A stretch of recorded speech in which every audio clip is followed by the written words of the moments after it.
যুদ্ধ করলো ভারত পাকিস্তান আর পোয়া বারো চীনের। পোয়া বারোটা কি? এটা একটা নতুন শব্দ, আমিও বিষয়টা জানি না।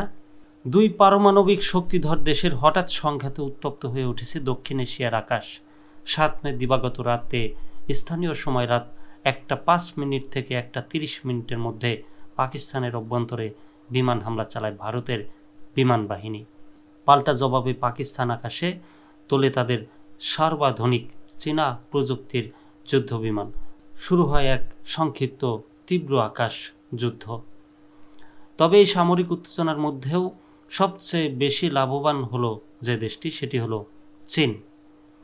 পাকিস্তান দাবি করেছে এই সংঘাতে তারা প্রথমবারের মতো যুদ্ধক্ষেত্রে ব্যবহার করেছে চীনের তৈরি J-10C ভিগারাস ড্রাগন যুদ্ধবিমান এবং এর মাধ্যমে গুলি করে ভূপাতিত করেছে ভারতের দুটি ফ্রান্সের তৈরি রাফাল জেট।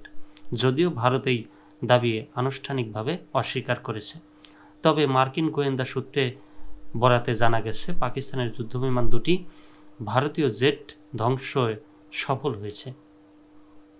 এটি ছিল চীনা চেংদু এয়ারক্রাফট কর্পোরেশনের তৈরি J-10C যুদ্ধবিমানের প্রথম যুদ্ধ অভিজ্ঞতা।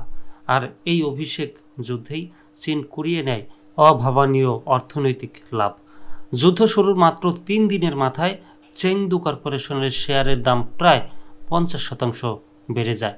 6 মে যার মূল্য ছিল 59.23 ইউয়ান, তা 9 মেতে গিয়ে দাঁড়ায় 88.88 ইয়ানে।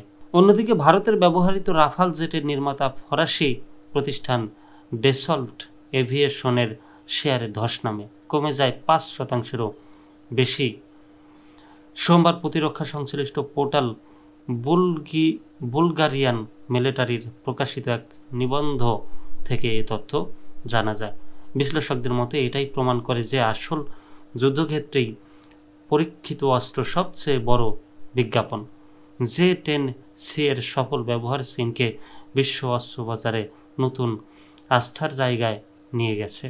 পাকিস্তান ছাড়াও ইতিমধ্যেই মিশর, আলজেরিয়া মিসাইল এবং অত্যাধুনিক WS-10B ইঞ্জিন, যা একে আধুনিক যুদ্ধের কার্যকর একটি অস্ত্রে পরিণত করেছে।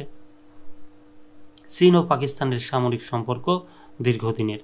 2020 থেকে 2024 সালের মধ্যে চীনের অস্ত্র রপ্তানির 60%ই গেছে পাকিস্তানে।